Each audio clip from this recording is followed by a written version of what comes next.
Science Cast, uma conversa com ciência. Olá, eu sou o Vasco Matos Trigo e este é mais um episódio do Science Cast, uma conversa com ciência, uma conversa com cientistas. Hoje a cientista é a Ana Sequeira. Ana Sequeira, muito obrigado por estar connosco. Vem da Austrália, onde vive, é ecologista, é professora na Universidade Nacional da Austrália, na Universidade Ocidental da Austrália, e está agora de passagem em Portugal e criou-se esta oportunidade de podermos vir aqui ter esta conversa. A sua especialidade é uma ecologista, posso dizer isto? Com certeza. É, não é? O doutoramento é em modelação estatística. Sim. Não é? Portanto, como é que foi parar à Austrália? Vasco, antes de mais, é um prazer estar aqui. Muito obrigado por este convite. Eu fui parar à Austrália porque tinha assim um desejo muito grande de trabalhar com tubarões-baleia.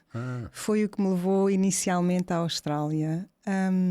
Na Austrália há uma agregação dos tubarões-baleia em Ningaloo, na costa oeste da Austrália. Sim. Que na altura, agora já se sabe mais sobre as espécies, dessa espécie, mas na altura era a agregação mais fiável, aquela que a gente sabia que os animais vinham recorrentemente. E, portanto, eu tinha assim uma vontade muito grande de ir para lá para estudar especificamente esses animais. E, portanto, a ideia era mesmo ir para lá, não era ir lá fazer um estudo e vir embora? Não, o contrário. Ideia era só ir fazer o estudo e vir embora. Sim. Pois, isso foi há quanto tempo? Isso já foi há 17 anos. Pois, então, muito bem. A Ana Sequeira, portanto, fez um doutoramento em modelação estatística. Antes disso, tinha feito a licenciatura em Lisboa, na FCT, na Faculdade de Ciência e Tecnologia da Nova. Mas depois também esteve em Aveiro, não foi? Também estive em Aveiro, sim. Foi o primeiro trabalho em biologia especificamente que tive. Sim. Foi quando estive em Aveiro, precisamente no CESAM. Certo. Não foi de muito tempo, foi um ano para aí? Foi à volta de um ano, sim. E aí já havia aquele sonho de depois ir efetivamente sim, aliás, eu ia supostamente por 3 anos para Aveiro, mas como consegui a posição ir para a Austrália, sim, acabei por ficar só um ano em Aveiro. Pronto, foi aí que fiz a mudança. E antes eu tinha feito um mestrado na Bélgica também, não foi? Fiz também um mestrado na Bélgica, especificamente em modelação do ambiente marinho. Não é? Que é, ao fim e ao cabo, é a sua vida hoje em dia, é a minha vida hoje. Além das aulas, não é? Portanto, dá aulas na Universidade Nacional da Austrália, em Canberra. Correto, sim, em Canberra. E faz investigação lá também, não é? Tem os seus alunos. Como é que é? Uma portuguesa ali na Universidade da Austrália? É assim uma novidade? Como é que é? Essa é uma pergunta interessante porque acho que os conceitos são diferentes aqui em Portugal, sim, e na Austrália. A Austrália é um país muito multicultural. É muito raro estar num sítio onde não hajam pessoas de 10 países diferentes. Sim. É assim, portanto não é diferente. O facto de eu não ser australiana, sim, não é diferente para eles. Para algumas pessoas o facto de ser portuguesa, sim, porque não há assim tantos portugueses, sim, especificamente no meio académico. Apesar de haver alguns, claro, não há assim, sim, tantos, sim, e então é mais por aí, mais por essa diferença. Estar lá na Austrália, a trabalhar naquilo que gosto, não é? E ter o meu grupo de investigação, portanto o meu trabalho sou professora universitária lá, a maior parte do meu trabalho é efetivamente investigação, portanto trabalho de cientista, sim, e tenho depois também as aulas, como estava o Vasco a dizer, não é? Dou aulas lá na universidade também. E acabo por dar aulas na parte estatística, apesar de trabalhar assim no mar e com os animais do mar. Portanto, aulas de estatística pura, digamos assim. Sim, sim, e ligadas especificamente à modelação, com, certo, esta ideia de se aplicarem modelos ao ambiente aquático. Muito bem. Entretanto, desenvolve o projeto Megamove, não é? Certo. É uma empresa que foi criar uma organização à parte? Não, o projeto Megamove é um projeto científico, sim, global, que envolve centenas de investigadores à volta do mundo. O objetivo do Megamove é investigar a megafauna marinha. Sim. Megafauna são os animais grandes de porte. Tubarões, baleias, exatamente, golfinhos também. Mas também sim, tartarugas, não é? Tartarugas, focas, ursos polares, sim, por aí fora. Sim. E o que é que desenvolve esse projeto? Sim, o projeto foca especificamente em tentar perceber os padrões de movimento destes animais. estes animais. Migrações? Sim, comportamentos migratórios ou outro tipo de comportamentos que são importantes para a sobrevivência das espécies. A parte mais especial deste projeto é que estas espécies viajam distâncias muito grandes no oceano. Estamos a falar de milhares de quilómetros no oceano.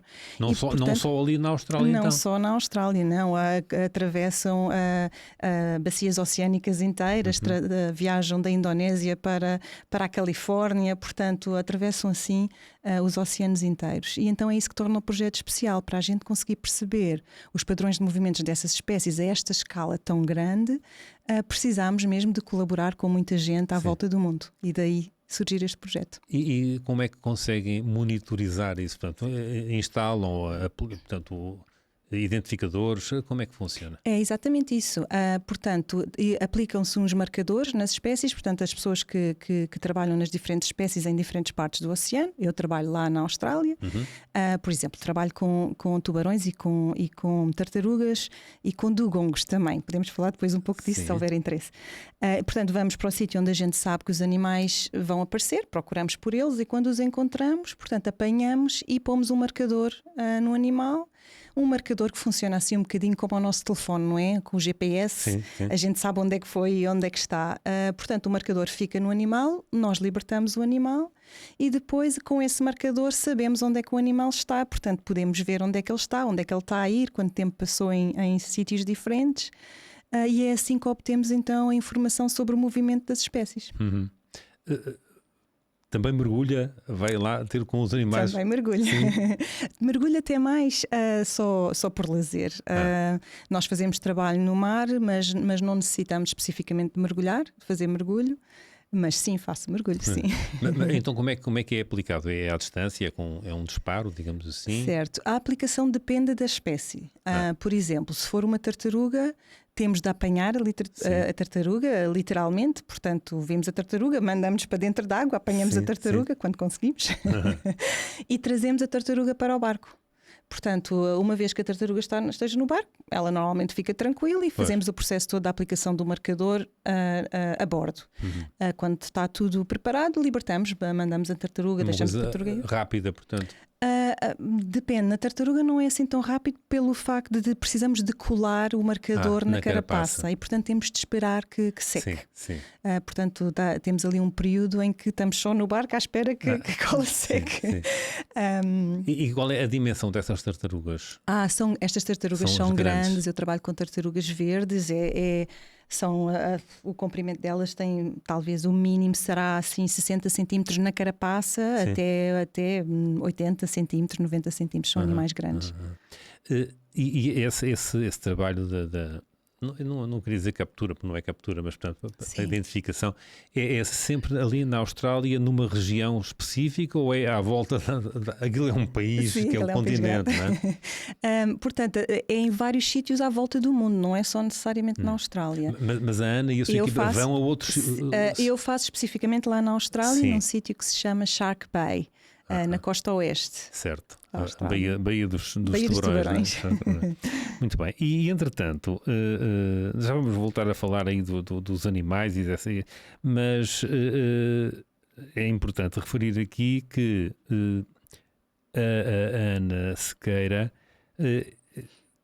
recebeu um prémio e está a participar numa outra competição na consequência disso, que é campeã nacional na Austrália, não é? Portanto, todos os cientistas australianos, a Ana Sequeira foi vencedora, digamos assim, dessa competição. Não sei se é bem uma competição. Acaba por ser uma competição, que é o Frontiers Panel Prize. Frontiers Planet Prize, sim. O que é este? Quem é que atribui este prémio? É o que é? Sim, é mesmo da Frontiers, portanto é uma entidade especificamente que foca na criação de material científico, portanto, e que tem mesmo revistas científicas e portanto é essa entidade que oferece este prémio, é a nível global. E é nesta área da biologia marinha? Não, a todas as áreas da ciência. Portanto, tem mais valor ainda então o seu prémio de facto. Aliás, eu sei que teve aqui em Portugal, também se falou, e o próprio Presidente da República mandou-lhe uma mensagem, certo, não é? Sim. Porque é bom nós reconhecermos, porque não se fala muito cá do sucesso dos nossos investigadores. investigadores, cientistas que estão por todo o mundo, não é? Por todo o mundo, sim, sim. Existe, já há pouco me disse que há alguns, não há muitos, mas há alguns na comunidade científica na Austrália. Há alguma relação entre eles, digamos assim, comunicam de alguma forma ou não? Depende, não é? A parte da comunicação entre nós tem mais a ver com criar laços de amizade entre nós, não necessariamente através de trabalho. Pelo menos na minha experiência, não tenho uma aluna de doutoramento agora comigo que é portuguesa também, que pronto, é sempre um prazer ter alguém de Portugal. Também alguém que decidiu ir para lá fazer o doutoramento. Foi? Exatamente, sim, ela queria ir para lá fazer o doutoramento e está lá, está quase a fazer 3 anos, está lá a trabalhar no meu grupo. Mas assim do meu ambiente de trabalho não tenho assim outros portugueses diretamente a trabalhar comigo. Existem na universidade, existem outros portugueses, mas não, pronto, os laços depois acabam a ser por mais de amizade mesmo. Porque eu sei que nos Estados Unidos, no Reino Unido, em França, há organizações dos investigadores portugueses que estão nesses países. Na Austrália não há nada desse tipo. Neste momento não. Penso que é uma das coisas que agora a nossa embaixadora de Portugal que está na Austrália está a tentar criar, que é uma iniciativa. Carla Saragossa. Parece que está a ter muita atividade. Está a ter muita atividade. Ela está lá desde fevereiro deste ano. Sim, do início deste ano. Sim. E então ele também está a pensar nisso, é? Sim, é uma coisa que ela agora está a tentar, formar, não é? Fazer connosco. Já me pediu para mandar os contactos dos portugueses que eu conheço, que é para ajudar. Sim. Pois isso pode ser importante, por um lado, lá, para reconhecimento na própria sociedade australiana, mas também lá está para fora, e neste caso para fora, para dentro de Portugal, não é?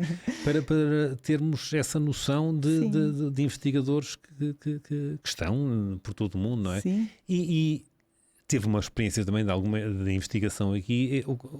Como é que se faz investigação lá? Ou melhor, quais são as diferenças entre fazer investigação aqui e lá? Sim. Portanto, eu fiz alguma investigação aqui numa situação diferente, foi pré-doutoramento, não é? Portanto, só o facto de estar agora a fazer a investigação pós-doutoramento faz a sua diferença a nível do trabalho que eu faço. Aqui em Portugal, da experiência que tive, varia muito, depende dos grupos. Portanto, eu estive num grupo na FCT, na Faculdade de Ciência e Tecnologia, da Universidade Nova de Lisboa, em que o trabalho que eu fazia, já era trabalho em modelação. Sim. Mas os nossos projetos eram muito projetos europeus. Portanto, eu viajava já bastante nessa altura para vários países na Europa e tinha trabalho com os grupos, já não eram grupos só em Portugal. Portanto, mesmo a própria experiência que eu tive cá já foi uma experiência um pouco mais aberta. Sim. Exato. Depois, quando estive no CESAM, em Aveiro, é que já era um trabalho que era mais específico só em Portugal, tinha a ver com a conectividade de caranguejos, portanto da fase larval dos caranguejos e como é que a larva se dispersa. Já era uma coisa mais focada com grupos cá em Portugal, portanto acabei por ter depois essa experiência só mais focado cá. Acaba por ser semelhante, não é? Portanto, as pessoas, em nível de cientistas, temos de pensar num projeto, numa questão que não tem ainda uma resposta. Depois há o processo todo de candidaturas a financiamento, portanto, que é essencial. E pronto, e depois com o financiamento forma-se a equipa e aí passamos o tempo a tentar investigar as respostas às tais perguntas. E, portanto, na forma é semelhante ao que há em Portugal e noutros países, não é? Sim. Mas depois na prática, como é que é portanto, o financiamento na Austrália é dado por quem? Digamos, é concedido por quem? São empresas? São os Estados? Cada um dos Estados, é uma federação. Sim, exato. Tem vários tipos de financiamento diferente, dependendo do tipo de projetos em que se trabalha.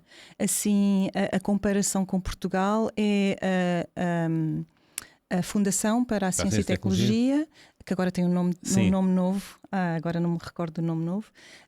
Pronto, o equivalente é o Australian Research Council, na Austrália, que é onde vem a maioria dos projetos que são assim, principalmente projetos mais de investigação mais pura, questões mais... assim, não quero dizer utópicas, porque a gente descobre as respostas, mas assim questões mais... É uma ciência básica, não é? Exato, mais de ciência básica. que acaba por não tem aplicação mais a longo termo, não imediatamente.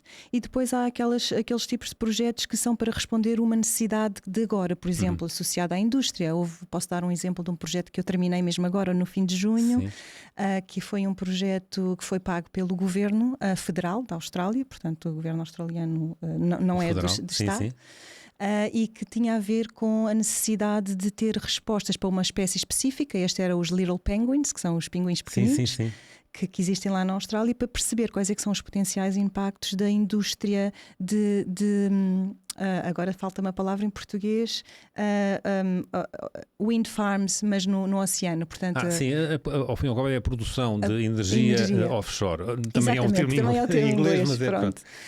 E portanto, com o desenvolvimento deste tipo de indústrias é preciso a criação dos portos, vai haver as trajetórias dos barcos para ir e vir, vai haver a instalação que é preciso fazer, e portanto eles queriam saber, antes de começar o processo, queriam saber quais é que são os potenciais impactos, que era para eles conseguirem ter mesmo uma própria lista de o que é que é preciso fazer para passar para ter os impactos, os acessos de impacto. Como é que é? Impact Assessment. As avaliações de impacto. Certo. E neste caso, portanto, colocaram os identificadores, os marcadores em alguns pinguins? Neste projeto específico não chegámos a fazer o trabalho de campo nós, foi um trabalho em que foi ver a informação que já existia e portanto foi usámos... estatístico. Exato, foi a parte estatística em que sim usámos dados que foram obtidos através desses marcadores para perceber a maneira como estes animais usam o espaço, onde a gente sabe que vamos tentar pôr então as offshore wind farms. Sim. Na Austrália há alguma área mais importante no sentido de ter mais gente a investigar? Acaba por ser muito ligado aos polos da cidade, não é? Onde há mais gente apesar da Austrália ser um país tão grande, o foco é mesmo nas cidades principais. Portanto, temos, claro, Sydney, temos Brisbane, Melbourne, Canberra, onde eu estou, Perth. São assim sítios onde há muitas universidades e há muito foco. Mas as áreas científicas são o quê? Ligadas a ambiente, agricultura? De tudo, não é? Temos várias áreas. Temos, assim, da área que eu conheço melhor, que é ligada ao mar, de uma maneira ou de outra. Há depois sítios que se especializam em coisas diferentes. Por exemplo, no norte-este da Austrália, são muito conhecidas por investigação marinha tropical, não é? Dos recifes de coral. Pronto, tem mais específico a aplicação nisso. No sul, na Tasmânia, o foco muito grande em aquacultura. Na Austrália do Oeste, o foco é engenharia para offshore também. Pronto, tem assim, focam ou são conhecidas por coisas específicas, mesmo dentro só da investigação marinha, só da parte do mar. Mas depois, claro, tem as outras ciências todas e onde ter depois as disciplinas em que são mais conhecidas também. Eu acho que a ideia que eu tenho é que na Europa, nomeadamente, ou em Portugal, não há um conhecimento real do que é a Austrália. Na Austrália lá tão longe, pronto. De facto, é um país como se fosse a Europa, digamos, não é? Portanto, em termos de desenvolvimento, socialmente, é um país que tem tudo, tem indústria, tem agricultura, tem tudo, não é? Sim. É mesmo como estava a dizer, é como se fosse a Europa inteira, mas só um país. Só ali, não é? Sim, só não tem tantas cidades. Pois. E depois tem uma realidade que é também, que é uma curiosidade para nós, mas é uma realidade muito mais importante, que são os aborígenes, ou os descendentes dos aborígenes, não é? Sim. Como é que a sociedade australiana está a lidar com essa? Portanto, os colonos, os descendentes dos colonos, ingleses nomeadamente, não é? E as comunidades indígenas, aborígenes. As comunidades indígenas lá da Austrália estão a tentar receber mais reconhecimento, não é? Porque com a colonização houve um impacto muito grande, extremamente negativo. Sim, ou situações muito complicadas. Muito complicadas com a comunidade indígena. Há quem compare ao que se passou na Alemanha com o Hitler, não é? Pronto. Certo. Eu ouvi comentários desse género. Porque... Houve muita... Pronto, o impacto foi muito negativo, houve crianças que foram separadas da família para deixar de haver esta ligação. Há comunidades indígenas que já não falam a língua porque eles eram proibidos de falar a língua deles, eram presos ou eram castigados investigados e, portanto, a língua, há muitas tribos, não é? Eles lá chamam países de aborígenes diferentes. Que a língua está perdida, que é realmente é uma pena isso ser assim. O trabalho que eu desenvolvo em Shark Bay, que mencionei há pouco, é um trabalho em que eu trabalho com a comunidade aborígena. Eu tinha referência disso, não só do seu caso, mas de outras áreas de investigação, sei lá, sociologia e outro tipo que trabalham muito em parceria ou em colaboração com as comunidades locais indígenas, não é? Sim, tentamos, porque assim, eles têm um conhecimento imenso, principalmente da natureza e da relação com a natureza, e é importante ouvir e saber o que eles têm para ensinar, realmente, que tem uma riqueza em termos de sabedoria, e o especial acerca particularmente das comunidades indígenas da Austrália é que a cultura deles era passada de boca em boca, era de voz só, portanto não há coisas escritas, não há nada que a gente possa ir buscar para ver como é que era, não tem nada assim, era tudo por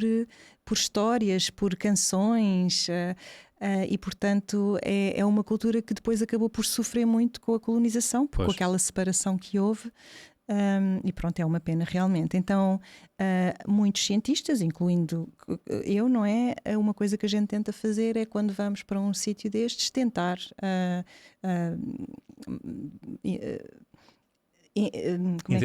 interagir, exatamente, obrigada, interagir com estas comunidades e mesmo pedir permissão para fazer estes trabalhos com o sentido de mostrar respeito e perceber. Qual é a reação deles?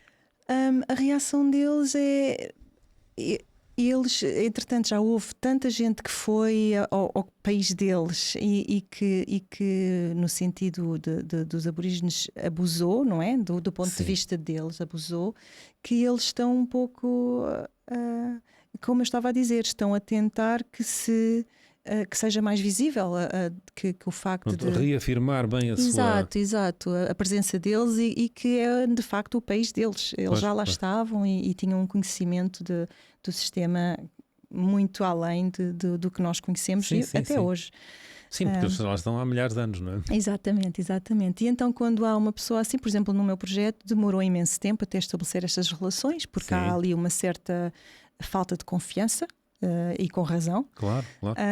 Demorou, mas fiquei extremamente contente quando finalmente consegui que a interação fosse mútua dos dois lados e conseguimos fazer um trabalho super giro juntos. Eu fiquei com a ideia de que a relação dos aborígenes, dos indígenas na Austrália com a natureza, a Ana já referiu essa relação, é muito especial, que não é nós e a natureza. Eles são a natureza, a natureza não é? Sim. Eles são parte da natureza. Há estas entidades assim mais mitológicas que eles falam e que está tudo interligado. E mesmo os agora quero dizer ancestors. Como é que é ancestors? Os ancestrais. Portanto, obrigada. Os antepassados. Eles sentem esta ligação muito grande dos antepassados estarem presentes. Eu nem sei muito bem, não é? Porque não tenho, gostava de saber muito mais sobre a cultura deles e como é que eles veem estas ligações. Mas mesmo a nível de família, não veem a família como nós vemos a família. Não há. Eles podem ter várias mães, eles podem ter vários pais. Tem a ver mais com a ligação que têm com as pessoas e não tanto com o facto de ter sido a mãe biológica ou o pai biológico. E os tios têm muitos tios, têm muitos primos, têm não necessariamente ligação de sangue, não sangue. É? É muito pois, ao fim e ao cabo estamos a falar de antropologia já, não é? Exato, e pronto, eu não sei disso, é melhor não falar mais. Não, mas eu gostava de saber a nível de académico, se já há estudos, porque já me disse que muitas das tradições e dessa cultura, ao fim e ao cabo, era boca a boca, era transmitida oralmente, não é? Sabe-se se está a nível académico, está a ser feita alguma coisa para dar importância em termos de investigação antropológica? Sim, há com certeza, há muito trabalho a ser feito, sim. Eu não sei explicar os sim, detalhes. Sim. Não, mas como disse, eles estão a tentar, de facto, ter mais essa presença e esse reconhecimento. Sim. Provavelmente a nível académico também começa, porque há pessoas com essa de origem, portanto, a origem, com antepassados aborígenes que estão na academia, não é? Sim, claro. E na sociedade. Sim, completamente integrados na sociedade, sim. O que eu estava a referir era mais no sentido mesmo a nível governamental, tentar ter. Houve agora e agora falo-lhe uma palavra que tivemos de votar. Um referendo. Um referendo, obrigada. Houve um referendo há pouco tempo, há talvez 2 anos, não consigo precisar, que era mesmo para ter vozes aborígenes no Parlamento. Sim. Pronto, infelizmente não passou. Houve a maioria dos votos foi não, infelizmente. Pronto, isto também dá assim para ter uma ideia como é que a comunidade que vive na Austrália assente em relação às comunidades aborígenes. Pronto, foi um resultado um pouco triste, na minha opinião. Mas pronto, estava mais a falar neste sentido, mesmo a nível de reconhecimento que são, a gente lá chama os traditional owners daquelas zonas. E portanto há esta necessidade grande de marcar mesmo que este é o nosso território, não era, nós já estávamos cá. Ainda há muito trabalho a fazer. Sim, senhora. Voltando agora ao Frontiers Planet Prize, como é que foi? Candidatou-se e como é que isso funcionou? Então, este Frontiers Planet Prize, a maneira como funciona é tipo, tem vários níveis e está aberto a todas as universidades do mundo. Cada universidade sugere, eu penso que seja 3, por exemplo, os 3 cientistas de topo na universidade. E dentro da universidade depois tem as faculdades e depois tem os departamentos. Portanto, há essa triagem que é feita só mesmo ao nível da universidade. Portanto, o meu departamento pôs-me a mim como sendo a pessoa que eles gostavam de pôr à frente, e depois a universidade concordou. Fui eu e mais, já não sei se fui eu mais 2 pessoas ou se nem sequer foram as 3 pessoas, pronto, da minha universidade, e é mandado para o Conselho Científico da Austrália, né? Neste caso é a Australian Academy of Sciences. Todas as universidades fizeram o mesmo. E depois a Australian Academy of Sciences, de todas as universidades, todas as pessoas que foram que são candidatas, escolhe 3 para pôr para o conselho do Frontiers Planet Prize.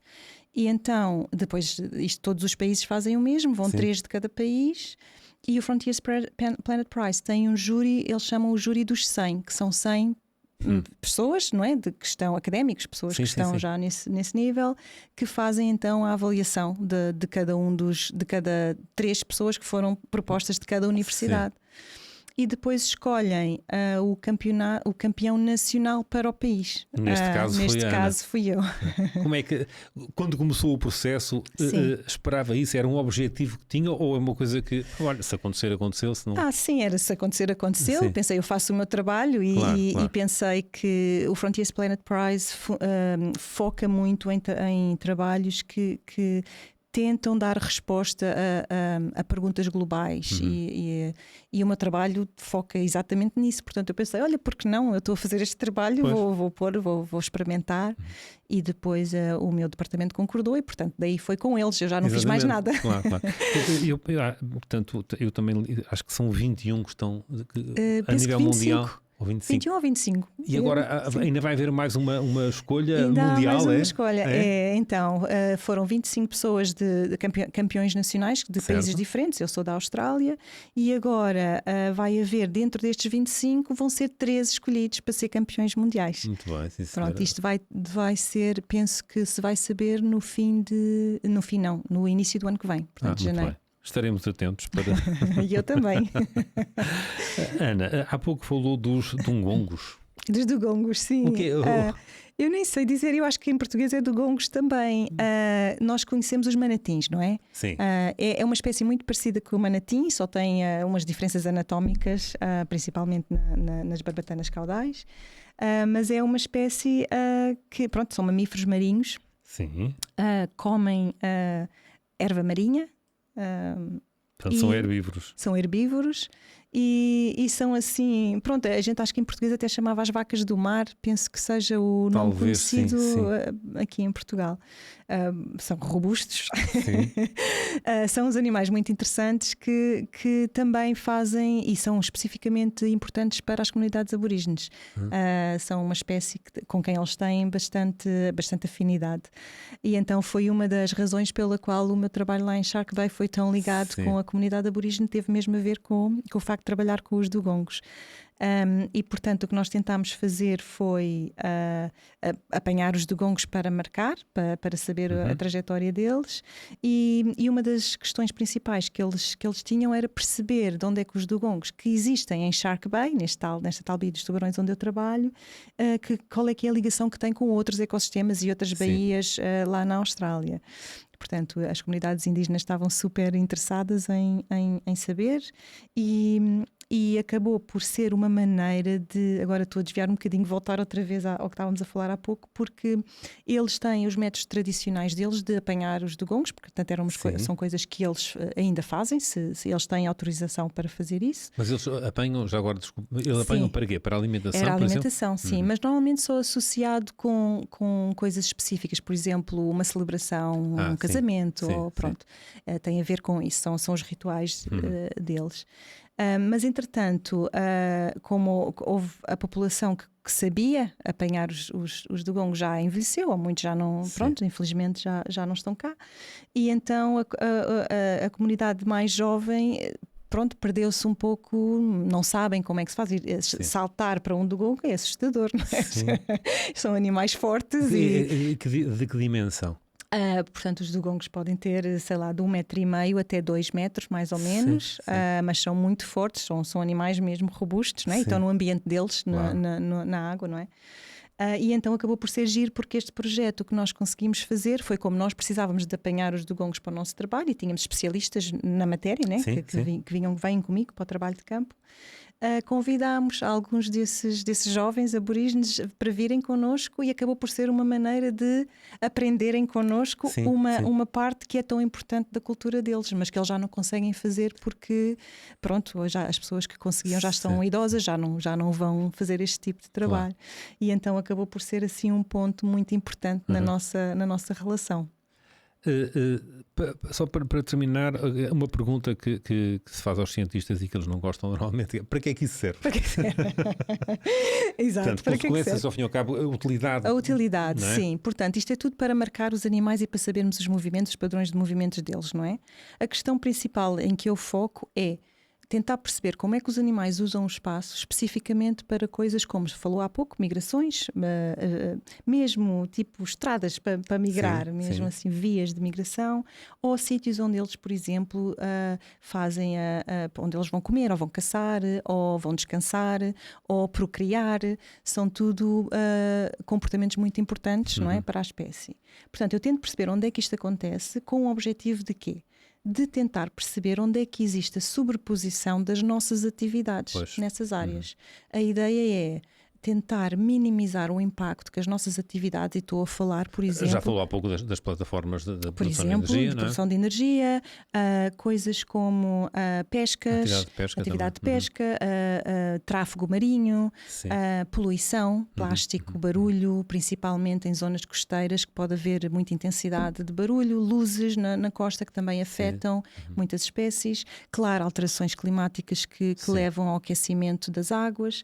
Pronto, tentar perceber onde é que há a sobreposição desses potenciais impactos com áreas específicas que estes animais usam. A ideia é tentar mitigar, reduzir estes impactos e, se for possível, nós talvez, pode ser, por exemplo, possível mudar um pouco mais para a esquerda ou um pouco mais direita. No fundo, influenciar decisões políticas. Exatamente. É ecologia, ao fim e ao cabo. É ecologia. E a Ana Sequeira é uma ecologista de raiz, está na Austrália, como estivemos aqui a conversar. Foi um gosto tê-la aqui nesta conversa no ScienceCast. Obrigado, Vasco. Um episódio que fica disponível nas plataformas habituais de podcast e aqui no nosso canal no YouTube. Muito obrigado por estar connosco e até para a semana.